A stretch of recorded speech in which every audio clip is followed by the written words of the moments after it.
Want to restart or turn off your iPhone but not sure how? I'm Jessica from techboomers.com, and in this video I'll show you how to turn off and restart an iPhone. Now let's get started. To turn off your iPhone, hold down one of the volume buttons on the left side and the lock button on the right side of your device at the same time until this screen appears. Then drag the slider at the top to turn your iPhone off. To restart your iPhone, wait at least 30 seconds after turning it off. Then hold down the lock button on the right side of your device until you see the Apple logo appear.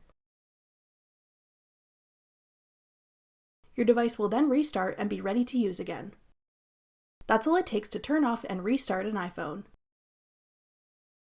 For more helpful iPhone tips and tricks, check out our full playlist of iPhone tutorials. We'll have it linked in the description box below. Thanks for watching. If you found this video helpful, we'd love it if you'd hit the thumbs up button below and subscribe to our channel. We put out great new tech tutorials like this one every week.